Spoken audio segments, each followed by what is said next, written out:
चाहे इसके लिए दलगत राजनीति से बाहर निकलकर कुछ भी करना पड़े। लेकिन 50 साल की राजनीति करने के बाद भी सत्ता की भूख शांत होने का नाम नहीं ले रही है। कहा जाता है कि वह हार किसी राजनीतिक दुर्घटना से ज्यादा एक पॉलिटिकल कैलकुलेशन थी। तो आलाकमान ने युवाओं को बढ़ावा देते हुए सचिन पायलट को संभावित चेहरा बनाया, जब सचिन पायलट के मुख्यमंत्री बनने की सबसे अधिक संभावना बनी थी। राजस्थान कांग्रेस में उन्होंने आज तक किसी को अपनी बराबरी पर नहीं आने दिया। भाजपा में उन्हें राजस्थान की आयरन लेडी कहा जाता है, जिस पर आज राजस्थान के तमाम रीलबाज युवा नेता चल रहे हैं। नमस्कार, मैं रामगोपाल जाट और आप देख रहे हैं सियासी भारत। भारत की राजनीति में पावर सीकर शब्द बहुत मायने रखता है, यानी सत्ता का भूखा व्यक्ति जो सत्ता को जनसेवा नहीं बल्कि सत्ता प्राप्ति को ही अपना अंतिम लक्ष्य मान लेता है। ऐसे नेता भारत के हर सियासी दल में मौजूद हैं, हर तरह की विचारधारा में हैं और हर युग में रहे हैं। ये वो लोग हैं जिनके लिए जनता, आदर्श, विचारधारा और लोकतंत्र की सीमाएं सिर्फ सत्ता तक पहुंचने की सीढ़ी होती है।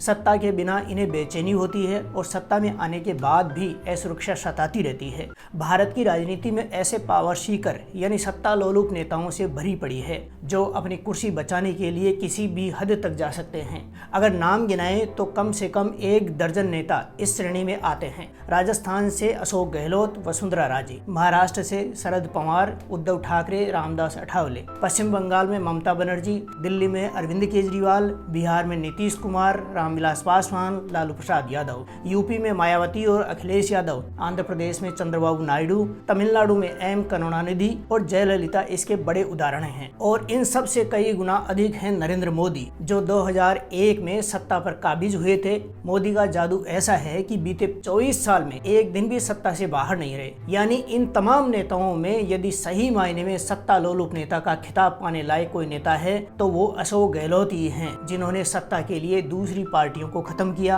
अपने ही डिप्टी सीएम को गद्दार बनाने का अथक प्रयास किया, बहुमत बनाए रखने के लिए निर्दलीय विधायकों को डराया और अंत में जब कुर्सी हाथ से निकलने की स्थिति पैदा हो गई तो अपने आलाकमान से भी खुली बगावत कर डाली। पावर सीकर नेता हमेशा उस कुर्सी के लिए लड़े हैं जिसे पाने के बाद उन्होंने बाकी सब चीजों को पीछे छोड़ दिया। इन सब की राजनीति का केंद्र जनता या प्रदेश का विकास नहीं बल्कि एकमात्र लक्ष्य सत्ता प्राप्ति रही है, चाहे इसके लिए दलगत राजनीति से बाहर निकलकर कुछ भी करना पड़े। ये लोग सत्ता के बिना ऐसे तड़पते हैं जैसे पानी के बिना मछली छटपटाती है। कांग्रेस के दिग्गज नेता अशोक गहलोत की बात करें तो राजस्थान की राजनीति में सबसे लालची पावर सीकर माने जाते हैं। 3 बार राजस्थान के मुख्यमंत्री रहे गहलोत ने राजनीति को सेवा से ज्यादा रणनीति का खेल बना दिया। इन्होंने सियासत में जादूगरी के नाम से कुचक्कर का चतुर खेल किया है। जोधपुर के एक साधारण परिवार से निकलकर उन्होंने छात्र राजनीति में कदम रखा और धीरे धीरे कांग्रेस की रीढ़ बन गए। कई बार विधायक, सांसद बने, लेकिन 50 साल की राजनीति करने के बाद भी सत्ता की भूख शांत होने का नाम नहीं ले रही है। इनकी सबसे बड़ी विशेषता ये रही है कभी हार नहीं मानना, चाहे इसके लिए अपनी ही पार्टी से क्यों न लड़ना पड़े।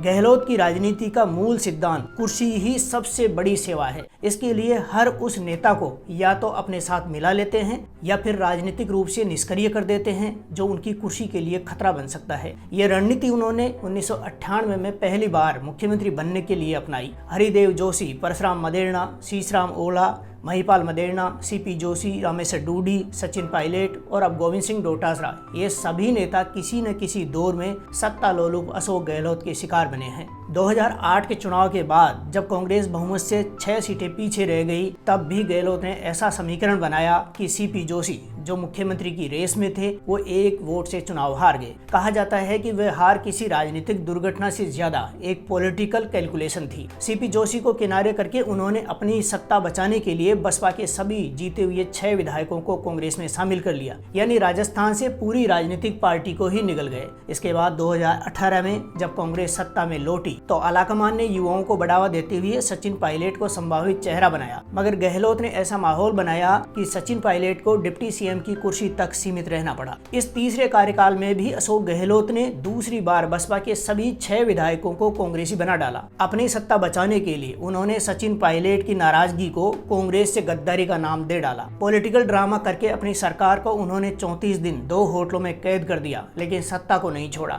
उन्होंने यहाँ तक कह दिया कि वो मुख्यमंत्री की कुर्सी छोड़ना चाहते हैं, लेकिन कुर्सी उनको नहीं छोड़ती है। इससे अंदाजा लगाया जा सकता है कि अशोक गहलोत कितने बड़े सत्ता लोलुप नेता हैं। गहलोत का पावर सीकिंग स्वभाव इतना गहरा है कि उन्होंने 25 सितंबर 2022 में जब कांग्रेस का राष्ट्रीय अध्यक्ष बनने का प्रस्ताव आया, तब उन्होंने गांधी परिवार से भी खुली बगावत करते हुए मुख्यमंत्री की कुर्सी छोड़ने से इनकार कर दिया। उन्होंने अपने समर्थक 91 विधायकों से इस्तीफे का नाटक करवाकर आलाकमान को कड़ा संदेश दिया कि या तो मुख्यमंत्री मैं रहूंगा या कांग्रेस की सरकार ही नहीं रहेगी। गहलोत का ये कदम कांग्रेस आलाकमान के खिलाफ खुली बगावत के रूप में देखा गया, लेकिन वो पीछे नहीं हटे। आखिरकार पार्टी ने हार मान ली और गहलोत ने अपना 5 साल का कार्यकाल पूरा किया। ये वो दिन था जब CLP की मीटिंग बुलाकर सचिन पायलट को विधायक दल का नेता बनाया जाना था। पूरे 5 साल में यही वो एक दिन था जब सचिन पायलट के मुख्यमंत्री बनने की सबसे अधिक संभावना बनी थी। राजनीति में यही पावर सीकर की असली पहचान होती है,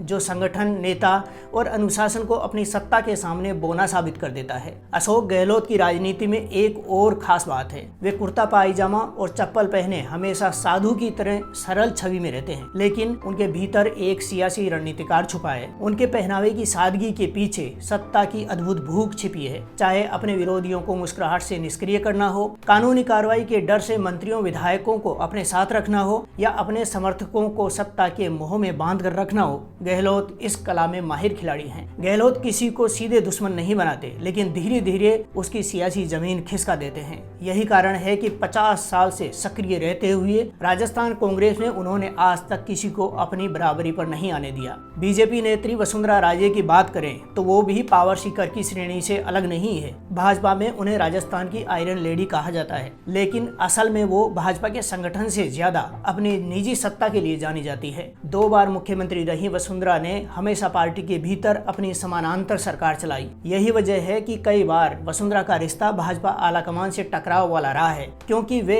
दिल्ली के निर्देशों के बजाय जयपुर से सत्ता चलाना चाहती थी। अशोक गहलोत की भयंकर नाकामी के बाद 2013 के चुनाव में जब भाजपा ने प्रचंड बहुमत हासिल किया, तब वसुंधरा ने अपने गुट को इतना मजबूत किया कि केंद्र में बैठा नेतृत्व उन्हें छू भी नहीं सका। इस वजह से 2018 में जब हार हुई तो पार्टी ने धीरे धीरे उन्हें किनारे करना शुरू कर दिया। बावजूद इसके भाजपा आज तक वसुंधरा को पूरी तरह से हाशिए पर नहीं डाल पाई, क्योंकि वे अभी भी जनता में और कार्यकर्ताओं में अपनी मजबूत पकड़ रखती हैं। यही गुण एक पावर सीकर का पावर पक्ष होता है। हार मान लेना इनके लिए शब्दकोश में नहीं होता है। दरअसल अशोक गहलोत और वसुंधरा राजे दोनों की राजनीति एक दूसरे की छाया जैसी है। दोनों ही नेताओं ने 25 साल शासन कर राजस्थान को पर्सनल ब्रांड पॉलिटिक्स में बदल दिया। गहलोत कांग्रेस में और वसुंधरा भाजपा में सत्ता की कुंजी खुद के पास रखना चाहती हैं। दोनों अपने अपने दल में ऐसे नेता हैं जिनके बिना चुनाव जीतना मुश्किल तो नहीं, लेकिन सत्ता चलाना नामुमकिन होता है। यही कारण है कि चाहे कांग्रेस हो या भाजपा, दोनों ही दल इन नेताओं को नाराज नहीं करना चाहते हैं। राजनीति में पावर सीकर होना बुरा भी नहीं है,